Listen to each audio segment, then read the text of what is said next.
أعوذ بالله من الشيطان الرجيم. بسم الله الرحمن الرحيم. الحمد لله رب العالمين، والصلاة والسلام على رسول الله صلى الله عليه وسلم. وبعد، walaalayaal dhammaan dadka islaamka ah waxaa meeshan looga soo jeedinayaa masaa'il muhim ah oo ku saabsan diinta islaamka. masaa-ishaas oo u bixi doonta insha allahu tacaala qaab su-aal iyo jawaab ah. masaa-ishaas waxaan weydiin doonaa, nooga jawaabi doona sheekhayna fadiilatu sheekh abubakar xasan maalin, nafacana allahu biculuumihi wa matacnaa bixayaatihi. marka qof kastoo islaama waxaa laga rabaa in uu ka faa'iideysto.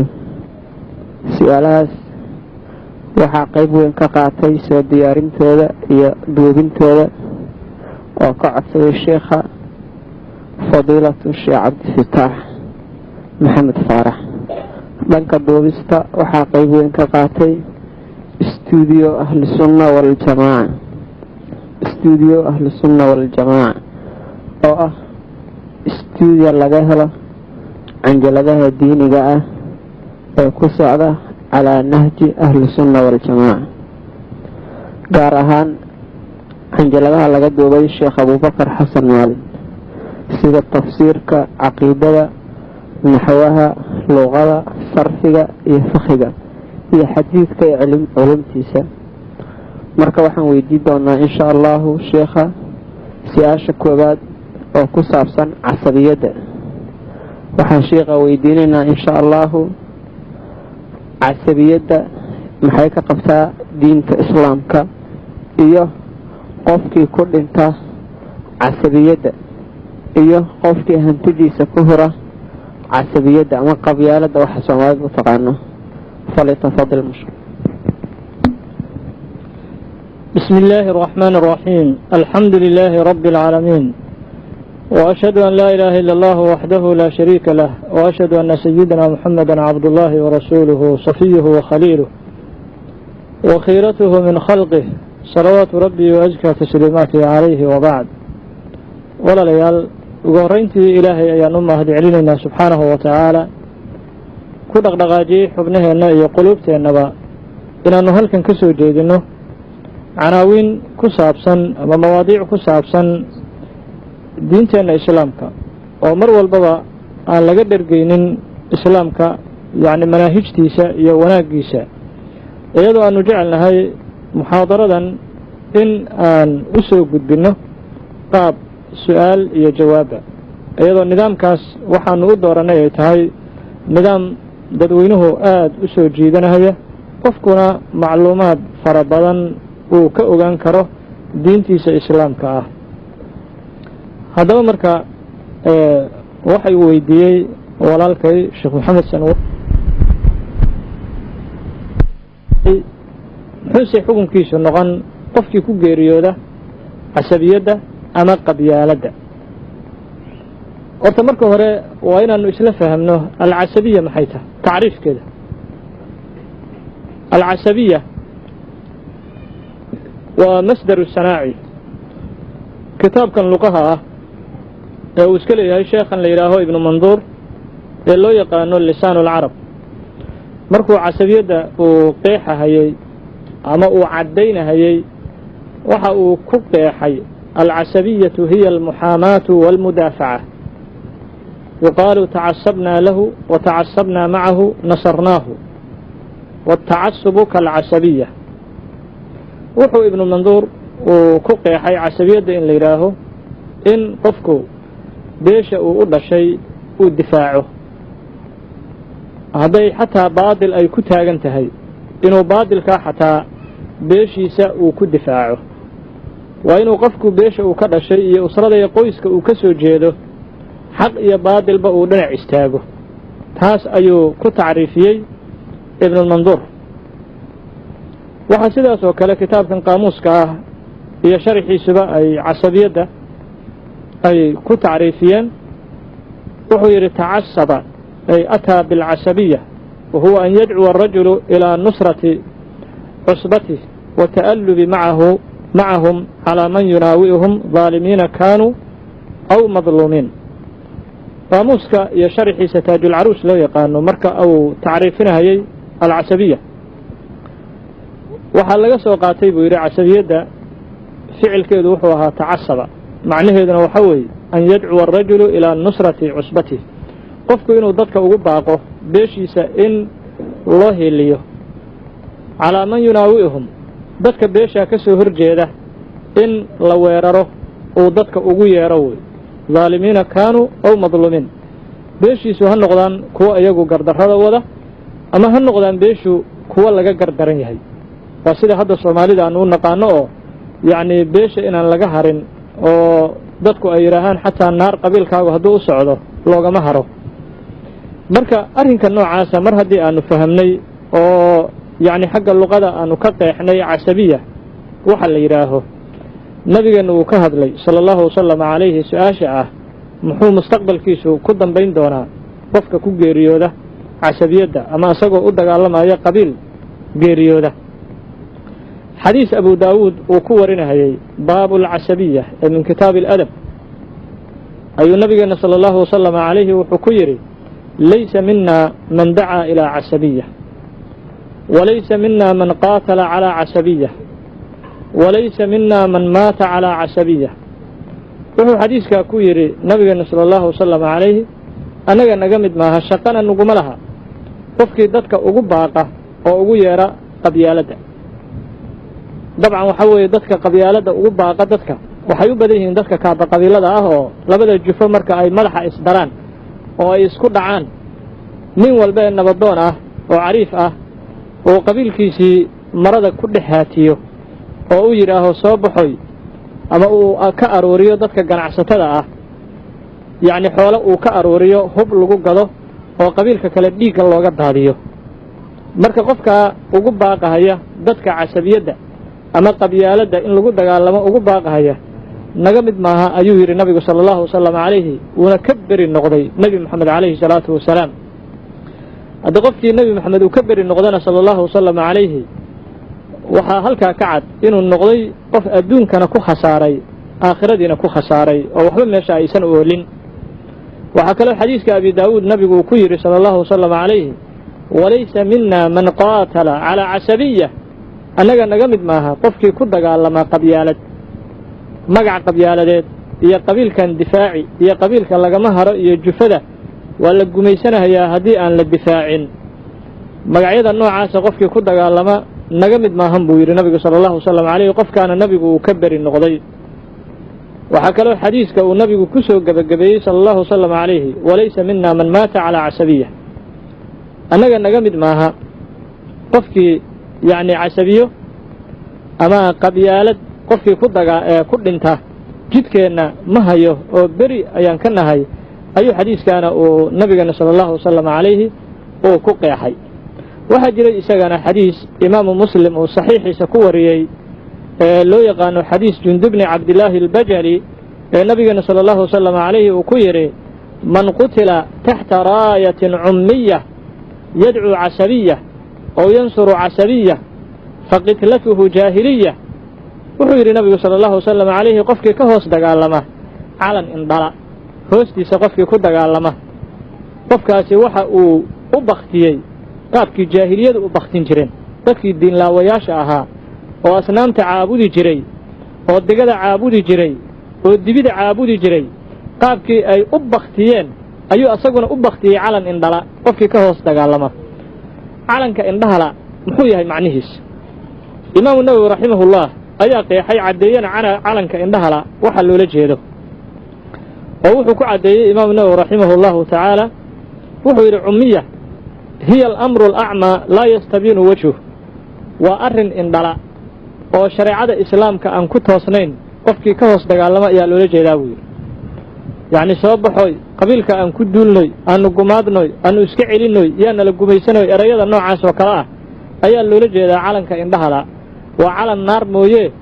meesha kale jannada ka indhala wey oo meeluu u socdo aan la garanaynin qofkii ku dhintana waxa uu ku dhintay aan la garanaynin wey oo ahdaaf jaahiliya ayuu qofkaasi ku dhintay ayuu caddeeyey nabigeena sala allahu wasalam calayh lianna waxaa weeye xadiiskaa saxiixu muslim wuxuu nabiga calayhi salaatu wasalaam ku caddeeyey qofka calankaas ka hoos dagaalama casabiyadda inuu u baktiyey qaabkii jaahiliyadu u baktin jireen yacni ulajeeddada waxaa weeye dadkii jaahiliyada asnaamta caabudi jiray waxay intooda badan ay u dhiman jireen qabyaalad ay isu gumaadi jireen intaasoo malaayiin oo qofood ayaa xabaalaha looga soo tegi jiray oo dhammaantood u geeriyooday magaca qabyaaladda iyo casabiyadda iyo qabaliyadda u geeriyooday marka waxa weeye waxay noqon yacni nidaam rajci ah oo dib loogu laabtay dhaqamadii dadkii yacni asnaamta caabudi jiray dhaqamadoodii oo kale inuu qofkaasi ku geeriyooday walciyaadu billaah ayaa xadiiskaas imaamu muslim uu saxiixiisa ku qeexay nabigeena sala allahu wasalam calayhi uu ku yidhi waxaa ka mid ahaa gabayada ay tiriyi jireen dadkii jaahiliyada wanansuru mawlaana wanaclamu annahu kama annaasi majruumun calayhi wajaarimu in adeerkeen waannu u heelinaynaa waannu ognahay in adeerkeen dadka inuu la mid yahay oo marna la dulmiyo marna isagu uu wax dulmiyo waan ognahay laakiin ama isagu ha gardarraado ama ha laga gardarraadee waan dhinac istaagaynaa sidaasay jaahiliyadu ay mar walbaba iyagu ay odhan jireen marka hadalkaas waxaa inooga cad walaalayaal axaadiistaas nabigeena sala allahu wasalam calayhi qofkii yacni casabiye ku dagaalama ama maaragtaahay dadka ugu yeedha inuu maaragtaahay ahlu naar uu yahay oo qaabkii kuwii asnaamta caabudi jiray sidii ay u geeriyoon jireen inuu isaguna u geeriyooday oo naarta dadka lagu horinahayo uu ka mid yahay ayaa nabigeena sala allahu wasalam calayhi uu inoo qeexay xadiis kale waxaa jiray kitaabkan la yidhaaho mishkaatulmasaabiix uu qoray oo imaam axmedna musnadkiisa uu ku wariyey tirmidina uu sunankiisa ku warinayo ee nabigeena sala allahu wasalam calayhi uu yidhi man dacaa bidacwa aljaahiliya fahuwa min jushaa jahannam wain saama wasallaa wazacama annahu muslim qofkii ummadda ugu baaqa jaahiliyada dadkii diinlaawayaasha ahay waxay ummadahooda ugu baaqi jireen oo heer hebelow dagaalka u soo baxa heer hebelow qabyaaladda u soo baxa fa huwa min juhaa jahannam kaasi wuxuu ka mid yahay xaabada jahannamo dadka jahannamo lagu shidaayo yacni xaabo waad garanaysaan macnaha oo looma aaba yeelo qoryaha dabka si naxariis la'aan ah ayaa loogu shubaaho waad og tihiin li'annahu dabkaas inuu holca uun ayaa hadafku yahay uma naxariisto qofkaas markaas la'aana ayaa loogu daadiyaa darakaadka jahannama wuxuu kaluu nabiga sala allahu wasalam calayhi xadiiska uu nabiga in saama wasallaa wazacama annahu muslim haba soomo dalayaal su-aashii ahayd maxay ahayd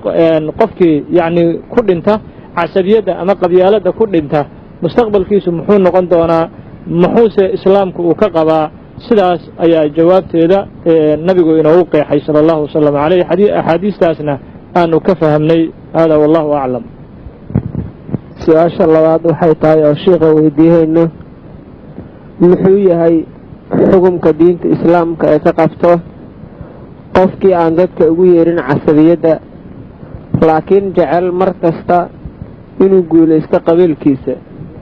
afka kama sheego laakiin wuxuu jecel yahay inuu guulaysto qabiilkiisa yuusaba raacin hadduu rabo dadka u duulaye waa mahadsan tahay waxa weeye walaalayaal su-aasha qofka hadduusan duulaanka qabyaaladda ama casabiyadda uusan wax ka gelin laakiin uu masjidkiisa iska joogo reerkiisana uu dhaqanahayo laakiin uu qalbiga aad uga jecel yahay aadna uga taageersan yahay beeshiisu inay guulaysato beesha kale islaamka ahna la gumaado oo la baabi'iyo oo dhiiggooda la daadiyo uu qalbiga ka jecel yahay xukunkiisu muxuu noqon islaamka taa walaalayaal waxa ay hoos gelaysaa xadiiskii abu daawuudka ee hore aanu u soo xusnay xadiiskaasoo nabigeena sala allahu wasalam calayhi uu yidhi laysa mina man dacaa ilaa casabiya walaysa mina man qaatala calaa casabiya walaysa mina man maata calaa casabiya qofkii asagoo qabyaaladii ku jirto geeriyooda jidkeennan yacni ma uusan raacin beri ayaana ka ahay ayuu nabigu yidhi sala allahu wasalam calayhi liannahu xadiiskaas kitaabka sharxahaya abi daawuud ee la yidhaaho badlulmajhuud markuu xadiiskaa qeexahayey ama uu sharxahayey walaysa mina man maata calaa casabiya macnaheeda waxaa loola jeedaa buu yidhi kitaabka abu daawuud ka sharxay almuraadu bilmowti calayha bian takuuna mudmaratan fii qalbih wa marquubatan cindah wain lam yadcu axadan walam yuqaatil fiihi axada saasuu yacni badlulmajhuudka xadiiskaas uu ku sharxay wuxuu yidhi geerida qabyaaladda lagu dhimanayo ulajeeddada laga leeyahay waxay tahay waa in qabyaaladdu qalbigiisa ay ku jirto waa in qabyaaladda uu aad u jecel yahay aadna uu u taageersan yahay beeshiisu inay guulaysato xataa yuusanba qofna ugu baaqin inuu dagaalka galo xataa yuusanba hubba qaadan buu yidhi badulmajhuudka saas ayuu ku qeexay marka waxay culamaa oo ahlilxadiis ay qeexahayaan qofka masjidkiisa ku tukanahaya in uu ka mid yahay dadka naarta lagu horinahayo marba haddii qalbiga ay uga jirto amabase uu ka taageersan yahay beeshaadu ha guulaysato beesha kale muslimiintana ha la xasuuqo dhiiggoodana ha la daadiyo haadaa wallahu aclam su-aasha saddexaad oo mawduucaas ku saabsan waxay tahay oo shiikha weydiinayno maxay tahay xukumka diinta islaamka ee ka qabto qofkii qof laga dilay oo awoodi waaya inuu qofkii qofka ka dilay uu qisaasto amaba uu qofkii laftiis xuduuddii lagu lahay ka oofsado oo dila islamarkaas qof kale oo magac wadaagaan qofkii amaba gaarigiisii ama hanti laga qaatay qof kale asaga magac wadaagaan ka qaatay xoolo kale si loo soo celiyo hantidiisii amaba qof laga xirtay qof kale oo qofkii isku heeb yihiin asaguna xirtay si loogu soo celiyo wixii ka maqnaay ama qofkii ka maqnaay ama hantidii ka maqnayd qofkaas maxay diinta islaamku ka qabtaa بسم الله الرحمن الرحيم الحمد لله وصلى الله وسلم على سيدنا محمد وآله وصحبه وسلم walaalayaal arrintan runtii waa arrin bulshada dhexdeeda aad ugu baahday xataa dadka qaarkood ay ka dhigteen dabeecad ama diinba ay ka dhigteen ama dhaqan oo dadka qaar ay u arkeen in arrinkaasi uu yahay arrin islaamku uu ogol yahay oo wax mushkilada aysan ku jirin leanna waxa weeye munkarka haddii uu noqdo shay la caadaysto oo la barto dabeecadda ayuu ka mid noqdaa haybadda munkarkuna dadka qulubtooda ayay ka sii baaba'daa marba haddii munkarku uu bulshada uu ku dhex faafo walaalayaal qofka qaatilka ah ee gacan ku-dhiglaha ah uunbaa la ogol yahay in la qisaaso isaga naftiisana ma bannaana in uu dilo ilaa qofkii la dilay dhaxalkiisa wax ku lahaa mooye yacni ma bannaana haddii qabiilkaaga nin ka mida laga dilo inaad tidhaahdo ninkii xataa gacan ku-dhiglaha bal nin kaleoo miskiina oon lug ku lahayn oo shaqada aan lug ku lahayn iska daaye kii qaatilka ahay oo gacan ku-dhiglaha ahaa inaad disho adigu xataa kuma bannaana ilaa waxaad dili kara uun ninkii la dilay dhaxalkiisa lahaa ama aabbihiisa ama walaalkii ah ama adeerkii ah oo dhaxalkiisa leh kaa uun baa dili kara sidaas awgeed walaalayaal ayaa nabigeena sala allahu wasalam calayhi xadiiskii imaamu muslim uu saxiixiisa ku warinahayey ayuu wuxuu ku yidhi lazawaalu dunyaa ahwanu cala allahi min qatli rajulin muslim adduunka dhan oo zuula oo baaba'a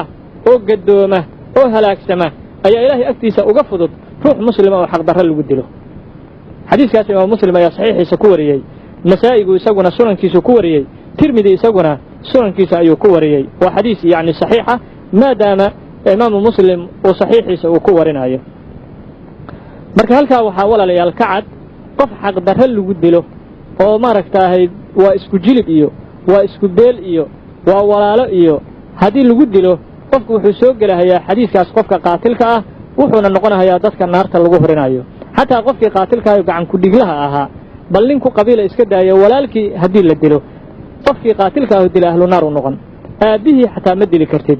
kii xataa carruurkii uu dhalay ma dili kartid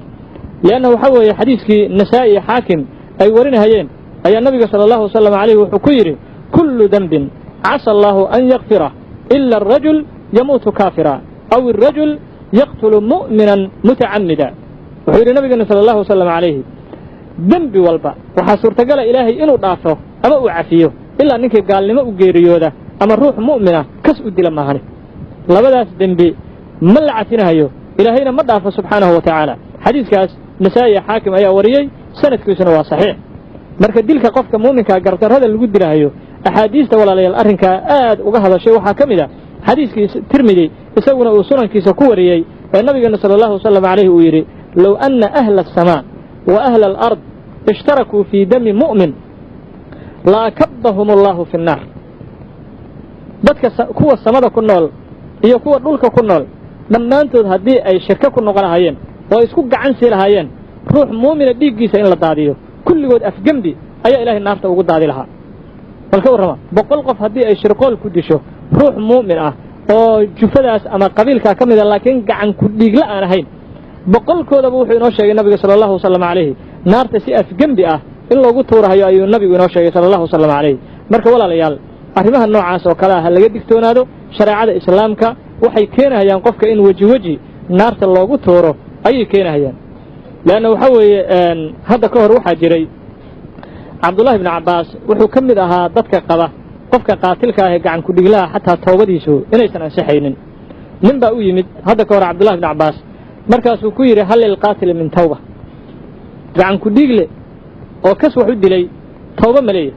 Abdullah ibn Abbas wuxuu yiri isagoo la yaaban maada taqul war maxaad leedahay su'aashii ku soo celiyay markaas uu yiri maada taqul war maxaad leedahay laba goor ama saddex goor uu yiri Abdullah ibn Abbas warka aad leedahay ka fiirso Abdullah ibn Abbas markuu wuxuu yiri sami'tu nabiyyakum sallallahu alayhi wasallam alayhi yaqul ya'ti al-maqtul muta'alliqan ra'sahu bi ihda yadayhi mutalabbiyan qatilahu bil yad al-ukhra tashkhub adwajuhu awdajuhu dama hatta ya'ti bihi al-'arsh فيقول المقتول لرب العالمين هذا قتلني فيقول الله للقاتل تعست ويذهب به إلى النار حديث الترمذي آية وري سند في سنة وحسن عبد الله بن عباس وحده النبي قلنا أيان مغلي صلى الله عليه وسلم عليه سقوا ورنا هي قفك الذي لي وما هي أسقوا كل جن قفك قاتلك هاي وقعن كل لها هل بوليه سنة يديك دادنا أيان قفك الذي لي وديك جالس عمر قاتل فرايو إنه يهي نك ديك يسقى لقد دادي إلهي هرتيس أيو يعسقوا مركا كلاتي كل جن أيو هرجو جنها يا مركا سنية إله قفك ويدي وحو أنا قد ديك يكون دادي إلهي مركا سوق عن كل لها كل يهي هلاك الله كوري ده واد هلاك تيه حد كل شيء نكن مركا سو ملائكة إلهي أمرها يا أوليها النار تكهرية مركا سيداس أوجد ولا ليال أحاديث داس وحين تصنع إذا خطرته أي لا ده هاي قفك يعني الوجود لايو قرد هذا الوجود لايو قف هكو قبيل نقضه ولا الكي هالنقضه هكو ديجان نقضه هكو قبل نقضه من الذي لكروان حرام دين الإسلام كولا ليال هذا والله أعلم. سؤال قدام بيه وموضوع عصر بشيقين كويدية وحي تاي محاكو واجب نقنايا dadka wanaagsan oo ayagu rabin inay ka qayb qaataan qabyaalada laakiin dadka la dhaqmayaan ay ku socdaan arintaas waa su'aal iyaduna muhiim ah walaalayaal waxa weeye dadka wanaagsan oo ayagu aan lugta ku lahayn qabyaalada iyo casabiyada iyo shaydaannimada iyo wixii la midka ah waxa waajib ku ah al-amru bil ma'ruf wan nahyu 'anil munkar لأنه إلهي سبحانه وتعالى وحليه ولتكن منكم أمة يدعون إلى الخير ويأمرون بالمعروف وينهون عن المنكر هل إذن كهلا كوح وإستاكته حماتذا إني أمد كعليان وناقنا أي ذاتك أمران هذه مركة آن لهلين وكوح ذا صالحين تأيه وناكسني هذا الله تلماما أيو قبيالة قلبي قودو نظيفك وكيه برينا كأه هذه كأه مسانا يقون أرنكا oo aysan qabyaaladii ka dhiidhin oo masaajida aysan ka istaagaynin oo goobaha dhiigga lagu daadinayo aysan tagaynin oo marada aysan dhexda ku xiranaynin oo munkarka baabiintiisa iyo zuulintiisa ayaan isku istaagaynin ayagana ilaahay subxaanahu wa ta'ala dhiiggaas wixii cuquubo ah ee ka dhashay adduunyada waa lagu ciqaabaya laakiin aakhiro qof walbaahi wuxuu iska leeyahay camalkiisa laana taa waxaana tusinahay xadiiskii Aisha nabigeena sallallahu alayhi ay ku tiri ya rasuulallahi anuhlak wa fiina as-salihun rasuulka ilaahay man halaagaya iyadoo dad wanaagsan nagu dhex jiraan markaasuu nabigu yiri sallallahu alayhi nacam ida kathura al-khabath hadii xumaatada iyo munkarku ay bataan munkarkaana la joojin waayo waa la halaagayaa buu yiri kuwa xun iyo kuwa wanaagsan dhammaantood waa la halaagayaa sidaas awgeed dadka casabiyada iyo qabyaalada ilaahay uu ka badbaadiyay waxa ku waajibaya inay dhexda u xirtaan oo ay gacanta isku dhagaan kuwa qabiilka kale ka soo jeeda labada qabiil kuwa ka kala dhashay iyagoo bari ah waa inay sida kuwaaniba ay shaydaannimada iyo munkarka ay maaragtay ugu istaageen wanaaga iyaguna inuu istaagaan oo ay baabiyaan hadii kale dambigaas dhinacooda ayuu ka saameyn hada wallahu a'lam su'aasha kale sheekha weydiina waxay tahay ka waran xilligan oo fawdo aad u fara badan wadankeena ka jirto wax sharciga islaamka dadka ku hogaaminayaan aysan jirin ma la samaysan karaa nabadoonnadaas diinta islaamku maxay ka qabtaa maxaase looga baahan yahay inay qabtaan maxaase ayaga soo gaari kara dhibaatada بسم الله الرحمن الرحيم والصلاة والسلام على رسول الله وبعد وسؤال مهم أولا ليال رنتي سجارنا أخصيص موضوعي هذا أنه كهد لني عسبيته لأنه حوي قبائلكم انتو ذا بدن وحي سميستان ضد لو يقانو العرفاء لو يقانو أما نبضونه أف عربي كان اللي يراه العرفاء nabadoonnadaas boqolkiiba 98 kama shaqeeyaan xaqa mana ku hagaan qabiilka ay hogaaminayaan wadada xaqa ah intooda badan leanna intooda badan waxaa loo dhistay in qabiilka ay ku difaacaan haddii qabiilku xaq uu ku taagan yahay iyo haddii uu baatil ku taagan yahay in afkooda iyo carabkooda ay qabiilka ay ku difaacaan in haddii qabiilkani uu dhiig daadiyo dhiigga carabkooda ay ku tirtiraan ayaa lagu talagalay hadda ka hor waxaa jirtay sheeko ah oo runtii magaalada muqdisho ka dhacday in gabar ay ku tiri nin aabaheeda ahay nabadoon ahaa aabow maalmahan dhar nooma iibisida maxaa dhacay markaas wuxuu ku yiri maalmahan wax isdilay ma jiraan buu yiri ehelba xoogaan wax ka heli jiray yiri laba qabiil markay isku dhacdo xoogaa meeshii yani booskii diyada waxa la geliyay bac madow la geliyay marka bacdi madow maalmahan waxba laguma soo sheegino maalmahan wax islaayay ma jiraan buu yiri sida badanna waxaa la ogsoon yahay xaqiiqatan yani dadka curafada loo yaqaan ama nabadoonnada loo yaqaan waxay intooda badan la og yahay carruurta ay ku korsadaan dadka qabaa'ilka ah islaaya dhiigooda ay ku korsadaan sidaas awgeed ayaa saxaabi jaliil ah ee la oran jiray miqdaam ibn macdi karib ayaa wuxuu yiri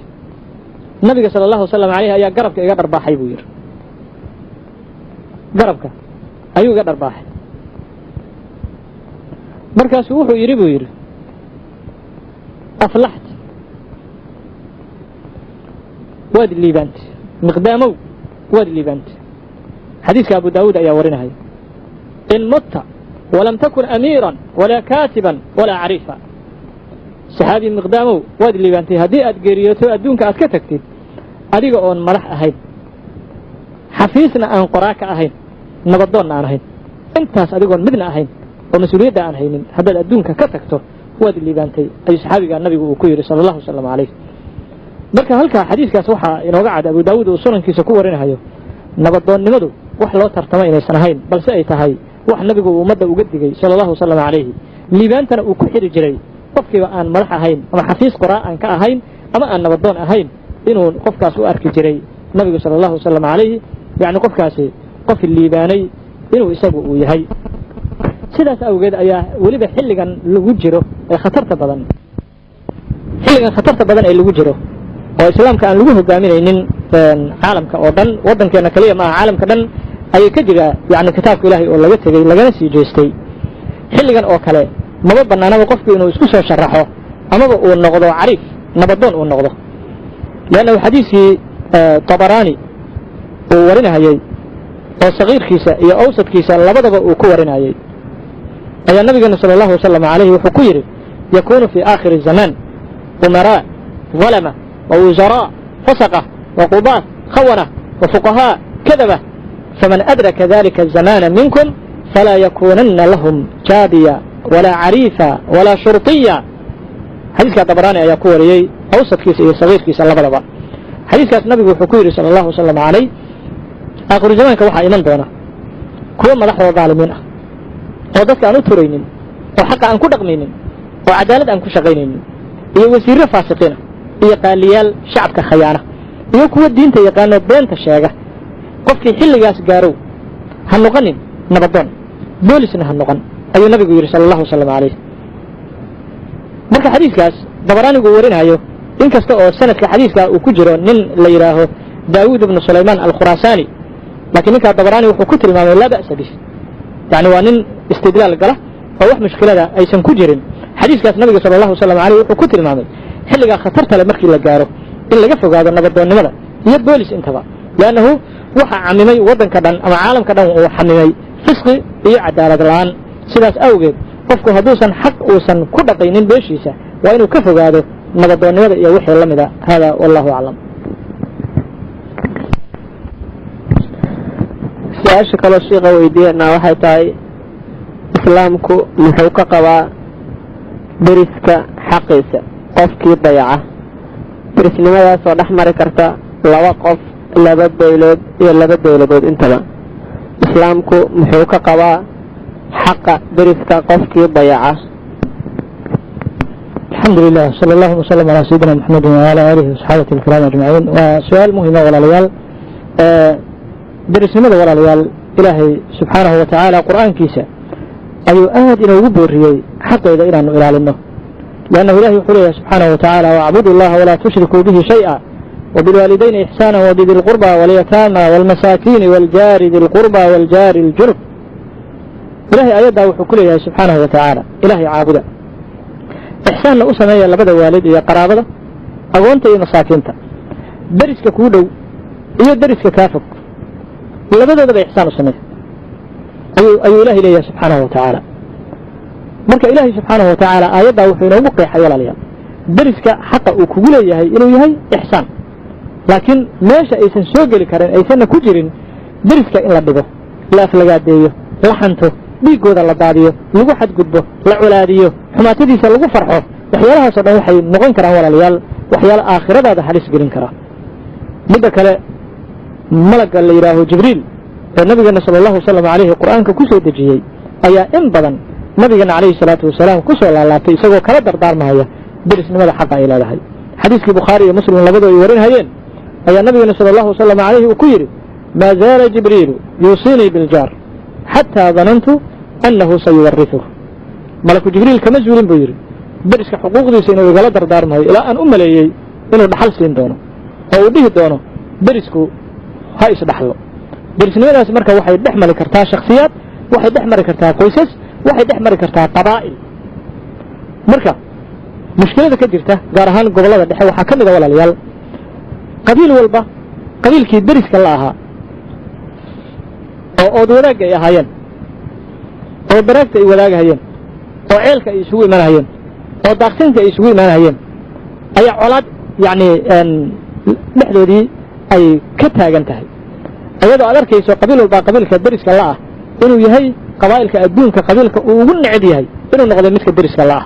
walciyaadu billah ilahay naga badbaadiye subxaanahu wa tacaala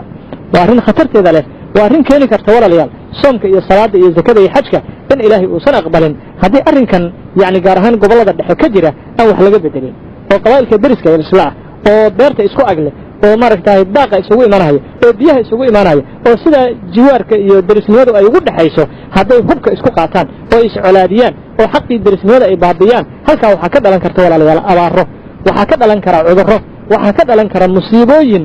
adduunkan iyo aakhirada labadaba ku habsada qabaa'ilka deriskala haddii aan la dhowrin deriska xuquuqda uu leeyahay walaalayaal nabigeena sala allahu wasalam calayhi ayaa xadiisku wuxuu ku leeyahay oo imaam muslim bukhaari labaduba ay warinayeen wallahi laa yu'min wallahi laa yu'min wallahi laa yu'min ilaahan ku dhaartahay qofkaas iimaan ma leh ilaahan ku dhaartahay qofkaas iimaan ma leh ilaahan ku dhaartahay qofkaas iimaan ma leh waxaa lagu yidhi waa kuma rasuulka ilaahayow qofka aad leedahay iimaan ma leh muxuu yahay wuxuu nabigu ku yidhi sala allahu wasalam calayh alladii laa ya'manu jaaruhu bawaa'iqa waa qofka deriskiisu uusan ka ammaan helaynin dhibkiisa allahu akbar xadiiska bukhaari muslim ayaa labaduba wariyeen waa xadiis saxiixa waxaad garanaysaa marka nabiga sala allahu wasalam calayhi in uu ku tilmaamay qof iimaan aan lahayn oo iimaan laawi ah qofka deriskiisa oo beerta ku agleh ama ceelka ku agleh ama guriga ku agleh yacni u qaadanahaya daabka oo yaambada u qaadanahaya oo fallaarta u qaadanahaya oo waranka u qaadanahaya aakaha u qaadanahaya inuusan qof iimaanle uusan ahayn 3 goor ayuu nabigu ku celceliyey sala allahu wasalam calayhi oo uu leeyahay wallaahi iimaan ma lahan wallaahi iimaan ma lahan wallaahi inuusan iimaan lahayn ayuu nabigu ku celceliyey sala allahu wasalam calayh sidaas awgeed ayaa haweeney ay caaisha ay u timid markaasay aad u ammaantay caaishay tiri rasuulka ilaahay oo haweentani haween cibaado badan oo habeenkii soo jeeda wey laakinahaa tu'dii jaaraha laakiin deriskeeda ayay dhigtaa markaasuu nabigu yidhi sala allahu wasalam calayh hiya fi nnaar ahlu naar weeye buu yidhi cibaadadeedii qur'aan akhriskeedii salaatuleylkeedii waxba kama soo qaadin nabigu sala allahu wasalam calayh marba haddii ay tahay qof deriskeedii dhibaysa ay tahay sidaas awgeed ayaa iimaanka iyo uu isku xiray nabigu sala allahu wasalam calayhi ilaalinta xaqa deriska la ilaaliyo laakiin nabigu sala allahu wasalam calayhi xadiiskii bukhaari iyo muslim ay warinahayeen ku yidhi man kaana yu'minu biاllahi walyawmi alaakhir falaa yu'di jaarah war qofkii ilaahay iyo maalinta aakhiro rumaynahayow deriskaaga ha dhibin ayuu nabigu ku yidhi sala allahu wasalam calayh haddii aad tahay qof yacni ilaahay rumaysan bal xataa inaad dhibto iska daaye waxaa lagaa doonahayaa deriskaaga inaad maaragtahay wax u hadiyeyso inaad ixsaan u samayso inaad beerta la soo fasho inaad ratiga u dhaamiso inaad ceelka maaragtahay la shubto inaad maaragtahay wax u hadiyeyso ayaa laga doonayaa sida nabiga sallallahu alayhi wa sallam amray xadiiskii Abi Dhar ee Imam Muslim saxiixiisa uu ku warinayay ayaa nabigana sallallahu alayhi uu ku yiri isagoo Abu Dhar la hadlay ya Abu Dhar ida tabaqta maraqa fa akthir ma'aha wa ta'ahad jiranaka Abu Dhar haddaad hilib karsanayso maraqa u badi يعني ساكها كدغين مرقه si wax macaan oo dhanaan leh aad u cunto dariskaagina uu gaajaysan yahay sida ka fogaayuu nabigu ku yiri sallallahu alayhi hadaad hilib karsanayso badi buu yiri biya maraqa u badi yaana hilibka waxa laga yaabaa inuu san dad badan kala gaarin laakiin maraqa waxa dhici karta qoysas badan ama dad badan inay ku intifaaci karaan markii biyaha aad badiso oo maraq badan uu ku dhalana dariskaaga kala gaarsii ayuu nabigeena ku yiri sallallahu alayhi bal dariskii sidaas nabigu uu kala dardaarmay walaalayaal iyo sida inagu maanta aanu yeelayno isu eega ama isu fiiriyo walaalayaal sidaas awgeed ayaa riwaayo kale Abi Dhar wuxuu ku yiri inna khaliili sallallahu alayhi awsani ila dawaqta maraqa fa akthir ma'aha thumma dur ahla bayt min jiranik fa asibhum minha bima'ruf wuxuu yiri saaxiibkay aan jeclaa oo nabi maxamed sallallahu alayhi Abi Dhar ayaa dhahaya wuxuu igala dardaarmay haddaan hilib karsanaayo inaan maraqiisa badiyo oo dadka dariska ah aan wax ka gaarsiiyo sidaas ayuu maaragtay igala dardaarmay nabiga sallallahu alayhi marka walaalayaal meeshii aad iska dhibi lahaydeen oo aad israfaadin lahaydeen oo colaad aad qalbiga soo qaadi lahaydeen ku bedela booskeeda geliya inaad isu istaageertaan isu nusraysaan wax isku hadiyeysaan isu naxariisataan booskeeda geliya walaalayaal hada wallahu a'lam su-aasha kale oo sheekha weydiiyeen waxay tahay islaamku muxuu ka qabaa muxuu safarayaa gabadha islaamka markii la guurinayo inay maharka fududeyso iyo inay badiso maharku gabadha islaamka markii la guurinayo islaamku muxuu farayaa gabadha islaamka ma in maharka la fududeeyo mise in loo badsho gabadha wax qaaliya ay isku guurido بسم الله الرحمن الرحيم والصلاة والسلام على رسول الله وبعد ولا ريال وسؤال مهمة قلت مهرك يرينتيسا يبدينتيسا يحكمكيسا وحا إسكاله قبضا للنكاحنا هي وحا مهرك عن فرق شنكر شقنا عن كل هين حتى قبضا به داري ما فرق شنكر سعر قوينت مهرك وحا إسكاله قبضا للنكاحنا هي aabaha gabadhu xataa shaqo kuma laha bal qabiilka inta kale iska daa hadii markay su'aashan aanu si toos ah uga jawaabno waxa weeye waxa aad islaamku u amaanayo nabigeena sallallahu alayhi ahadiis fara badan uu ku amaanay gabadha fududaysa meherkeeda laana hadafka iyo ujeedada walaalayaal guurka laga leeyahay ma aha in yani xoolo la kala tabcado ma aha in yani barnaamijku uu yahay barnaamij u furan ganacsi ما aha in laga dhigo gabadhan yani in hadafka ay beegsanayso ama bartilmaameedkeedu uu yahay inay ninkan ay ka xoolaysato oo ay ka lacagaysato arrin intaas ka fog kana qaalisan kana muhiimsan ayaa guurka laga leeyahay taasoo ah awlaad saalixiin ah oo hadhow sabab ugu noqota labada waalid inay jannada ay galaan ilaahayna uu ka raali noqdo in la kala helo in way waxa laga leeyahay hadafka laga leeyahay ayaa wuxuu yahay in gabadhu ay ninka sababkiisa ay uga dhowrsato cadaabka ilaahay ninkuna uu gabadha uga dhowrsado cadaabka ilaahay carada ilaahay ee ujeedadu ma aha saylad ama suuq lagu ganacsanayo nikaaxu sidaas awgeed ayaa nabigeena sallallahu alayhi xadiis imaam al-bayhaqi uu ku warinayay kitaabkiisa as-sunan al-kubra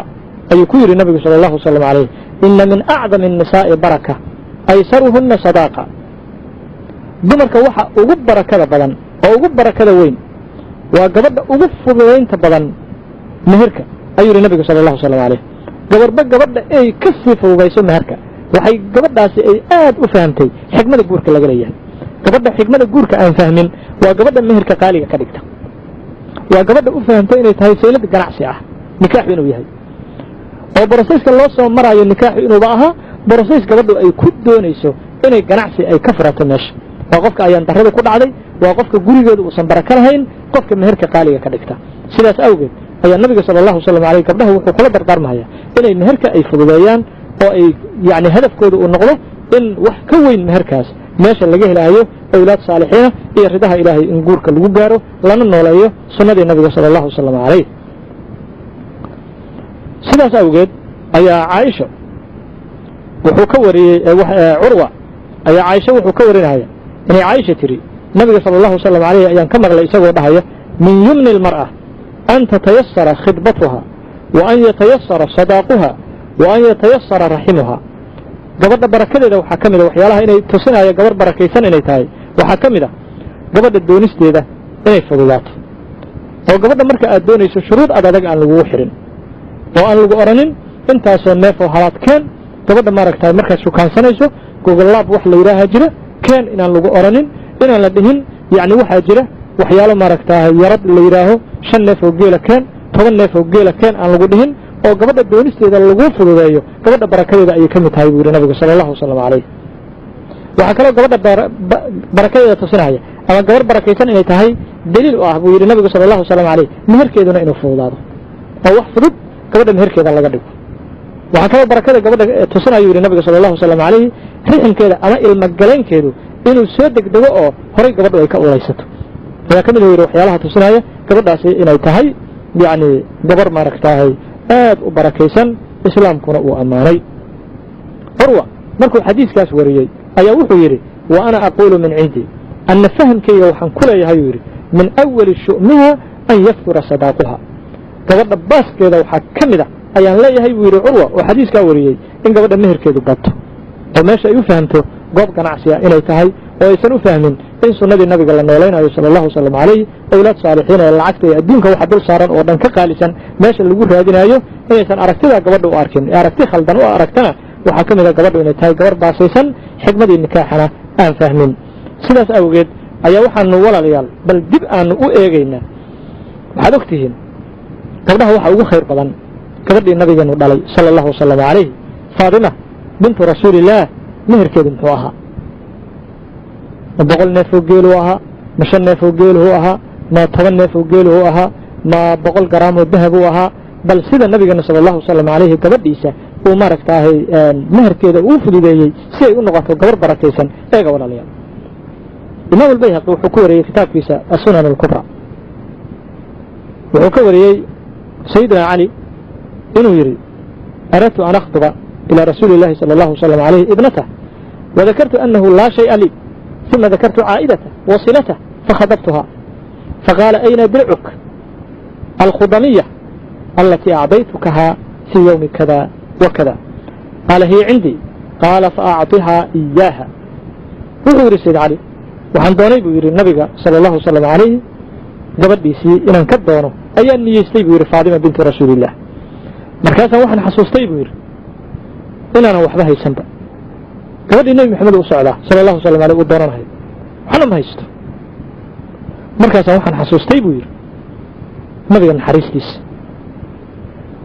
iyo xiriirkiisii iyo sharaftiisii qaaliga ahayd iyo inuusan dadna dhibin gabdho ka soo doonta ayaan xasuustay buu yidhi arrintaasaa waxay igu dhiiro gelisay buu yidhi inaan si toosa nabiga gabadha aan u weydiisto sala allahu wasalam calayh baleega walaalayaal nabigu ma uusan oranin sayd cali markuu u yimid yarad ma ii wataa gabadhayda 5 neef ma iga siinaysaa wax shuruuda kuma xirin gabadhii markaan nabiga ka doonay ayaa nabiga ku yidhi sala allahu wasalam aleyh rasuulka ilaahi ow meher xataa ma haysto gabadha meher aan uga dhigo markaasuu nabigu ku yidhi sala allahu wasalam calayh ayna dircuka alxudamiya allatii acdaytukahaa fii yowmi kada wa kada caburbireedkii maalin hiblaayo aan ku siiyey soo ma haysatid buu yidhi waa qamiis bir ka samaysan oo hubka fallaaraha iyo laysaga difaaci jiray qamiiskaas birta ah soo ma haysid buu yidhi markaasuu yidhi ha markaasuu yidhi qamiiskaas birta ah isii buu yidhi meher waa qamiis yacni aad raqiis u ahaa xilligaas oo lacag adag aan jooginin gabadhayda sii buu yidhi meher u sii gabadhiyaa loo tegey raalli ma ku tahay raalliyaan ku ahay tiri kaas iyo wax kasii hooseeyaba raalli ayaan ku ahay tiri faadima markaas ayaa gabadhii nabiga sala allahu wasalam calayhi caburbereedkaas ayaa meher looga dhigay walaalayaal waxaa kaloo xadiiska aanu ka qaadanaynaa in yacni lagu daydo walaalayaal sunnada nabiga sala allahu wasalam calayhi oo qofka dadka gabadha kaa soo doonaya inaan gabadha loo fududeeyo marba haddii qofka yacni diintiisa iyo akhlaaqdiisa aad raalli ku tahay wax shuruudaha ku xidhin gabadhii nebi maxamed sala allahu wasalam aleyh miyay gabadhaadu ka sharaf badanta miyay gaari kartaa meelay marto miyay mari kartaa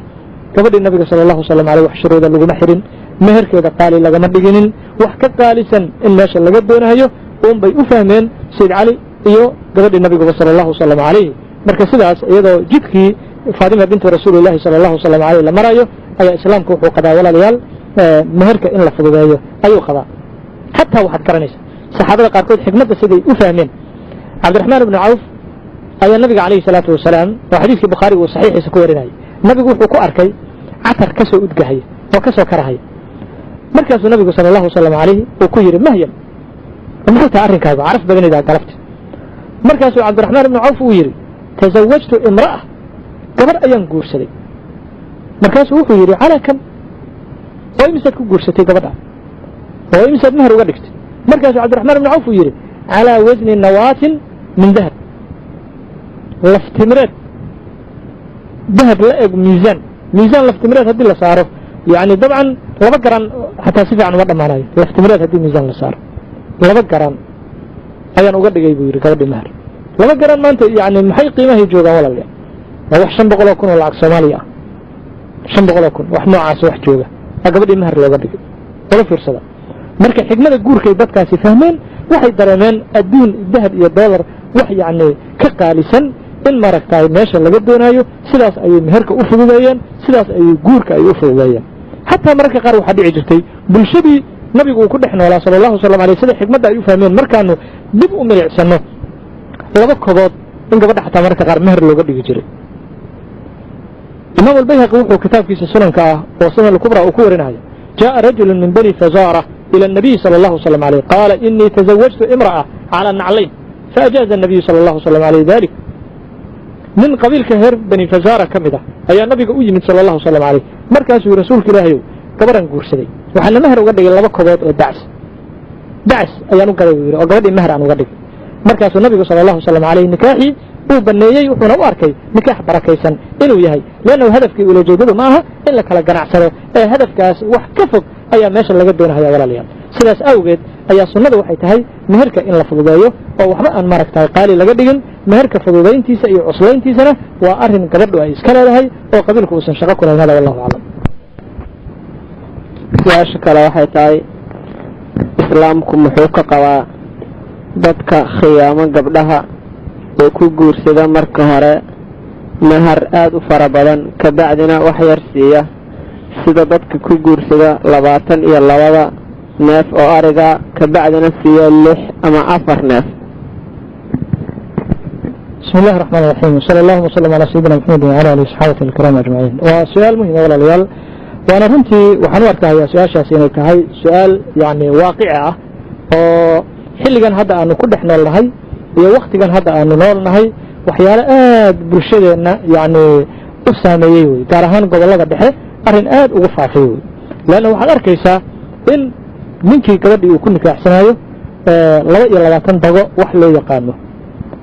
caadana ragga gobolada ku nool ay ka dhigteen inay hadhow 4 neef gabadhii ay u soo xirayaan ama 6 neef qaarkoodna waxay ugu daraan mara iyo maskan qaarna way ka deestaanba oo inta ugu ma daraan markii la yiraahdo wixii ballanka aad ku qaaday oo sheekha hortiisa aad ka qirtay oo gabadha lagu la nikaaxiyay oo xaqii waajibka aawayna waxa uu leeyahay igu xir hayga xogayse qaacidadaas ayaa la degsaday marka haddii aanu yani u bandhigno islaamka gaar ahaan axaadiista nabigeena sala allahu wasalam calayhi waxa arrinkaas nabigeena uu ka yidhi calayhi salaatu wasalaam waxa uu ku qoray sheekha la yidhaha ibnu xajar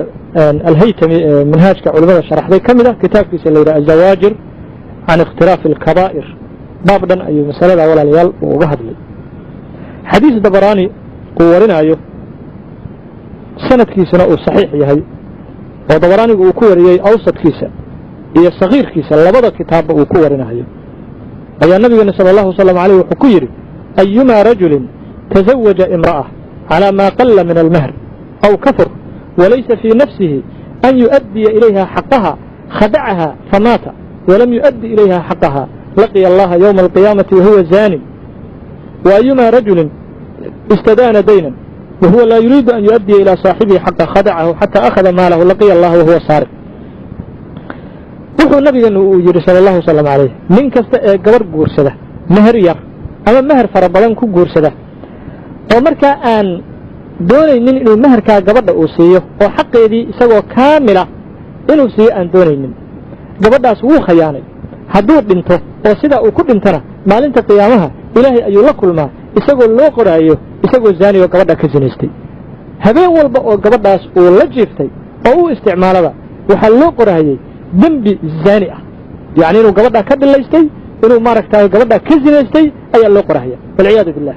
zinadana waad ogtihiin cuquubadooda waxa weye dadka zunaadda ah ee zinaysta waxay ku jiraan dadka dabaqyada ugu hooseeya naarta laga geliyo walciyaadu billah ayay ku jiraan marka qofkaas ilaahay qiyaamaha wuxuu la kulmi isagoo zaani ah ayuu nabigu tilmaamay oo gabadhaa ka zinaystay walciyaadu billah marka sidaas awgeed raalli ma ku tahay maalinta qiyaamaha adigoo qaayan ilaahay hortiisa in lagu soo istaajiyo oo yacni lagu geliyo diiwaanka dadka zinaysta ama gabdhaha maaragtaahay ka zinaysta diiwaankooda in lagugu qoro oo darakaadka ugu hooseeya jahannama walciyaadu billah lagugu daadiyo raalli ma ku tahay waxaan u malaynayaa qof muslim oo arrinkaa raalli ku noqonaya inuusan jirin haddaba arrinkaa haddaadan raalli ku noqonaynin wixii diyuun ahaa oo horay gabadhu ay kugu laheed oo meherkeeda ah adigoon waxarna aadan ka nusqaamin waa inaad gacanta u geliso haddaadan dhiibaynin oo aad doonayso inaadan xoolaha aadan bixinin marka hore sheekha u sheeg anigu 22 dago iyo wax la mida anigu ma awoodo sheekha waa inaad ku tiraa afarta aad yacni bixinaysid u sheeg sheekha afarta igula nikaaxide hadday gabadhu diidana oo markaa yacni sii maayo anigu ma doonaayo meherkaygun intaa maha ay tiraaho gabar kale wanaagsan ee kugu rabta ayaad helaysaa intii maalinta qiyaamaha aad yacni ilahay hortiisa aad soo istaagi lahayd adigoo zaani ah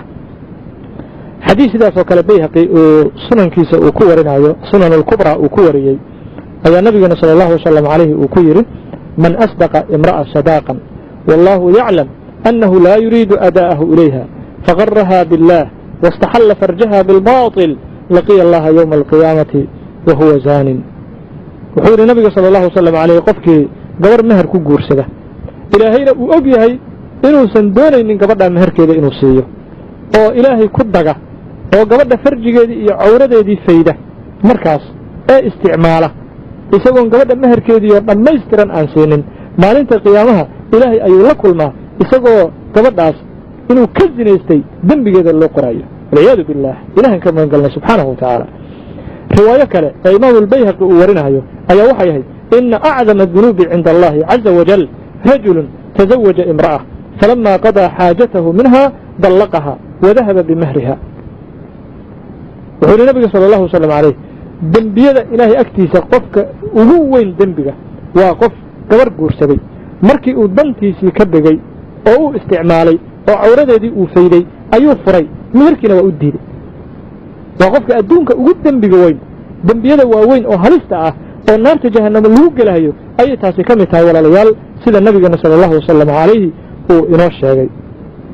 sidaas awgeed ayaa waxaa la doonahayaa walaalayaal iyadoo axaadiistaas hanjabaadda nabigu uu ku soo jeediyey laga fogaanayo lagana cararahayo in si deg dega caada dhaqameedka noocaasa lala dagaalamo la zuuliyo dadka culimmada ah ee gobolladaa ku nool oo caada dhaqameedkaas maaragtaa dhegaysanaya ama u dhuun duleela ama innagaba nooga sii oqoon badan inay maaragtaa munkarka noocaas oo kale ah ay u istaagaan dadka ay ka wacyigeliyaan ay baabi'iyaan ay zuuliyaan khayaanada noocaas oo kale ah waa waxyaalaha keenahaya walaalayaal carruurta inay caasi waalidayn noqdaan waa waxyaalaha keenaya beeruhu inay ba'aan waa waxyaalaha keenaya musiibooyinka inay yacni ku habsadaan meel walba oo caada dhaqameedkaa xuni uu ka jiro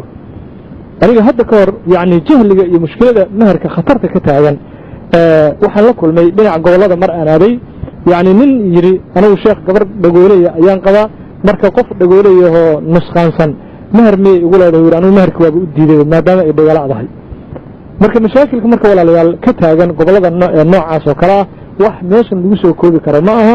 nabiga calayhi salaatu wasalaam axaadiistaa wuxuu ku qeexay dembiyada ugu halista badan ee ugu khatarta badan inay ka mid tahay gabadha meherkeedii oo qayb laga siiyo qaybna lagala haro in xataa qofkaas maalinta qiyaamaha yacni loo qoraayo inuu yahay qof zaani oo kale loo qoraayo sidaas awgeed ayaa la doonayaa bulshadu waxa noocaas oo kale ah inay iska dayso ilaahayna uga toobad keento hadda kabacdina dhaqanka noocaas oo kale ah la baabiyo hada wallahu aclam su-aasha ugu dambeeda sheekha weydiiyana waxay tahay islaamku muxuu ka qabaa waxa la yidhaahdo yardaha oo ninku hadduusan keenin 10 ama 7 ama wax la mid hoogeela aan lagu nifaaxinayn gabadha markuu soo doono. بسم الله الرحمن الرحيم الحمد لله وصلى الله وسلم على سيدنا محمد وعلى آله وصحبه الكرام أجمعين وبعد. أولا سؤال أيضا يا سؤال حساسية أو واقع تابا يسوي dhaqan kan oo kalena walaalayaal waa dhaqan runtii gobolada Soomaaliya qaarkood ku faafay.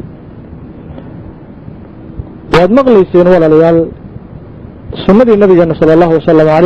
markii Sayyid Ali uu ka soo doonay nabiga gabadhiisa sallallahu alayhi wasallam jidkii uu nabigu maray waad maqlayseen goordhow. qof walba aabo walba ee gabar u joogto hadduu doonayo inuu Ilaahay subhanahu wa ta'ala agtiisa riba iyo ajir uu ka gaaro awlaadiisuna Ilaahay uu hagaajiyo waa inuu maro jidkii Nabi Muhammad sallallahu alayhi waad maqlayseen Sayyid Ali markii uu nabiga u yimid alayhi salatu wasalaam hatta meherkii gabadha la siinayay Faadima bint Rasuulillah inuu nabigu hatta wax ku daray oo ka qayb qaatay oo uu yiri cabur bareedkii aan ku siiyay aawi gabadha meher u siiyay inuu nabigu ku yiri sallallahu alayhi nabigu ma uusan xujaynin Sayyid Ali ma uusan ku oranin intaas oo geela ii keen laba neef oo geela ii keen Faadima kugu nikaaxinay adigu inta aan keenin nabigu ma dhihin sallallahu alayhi Faadima waad garanaysaan oo yaani qiimaha iyo qaayaha ay bulshada ay ku leedahay ama miisaaniyada Ilaahay agtiisa ay ku lahayd subhanahu wa ta'ala.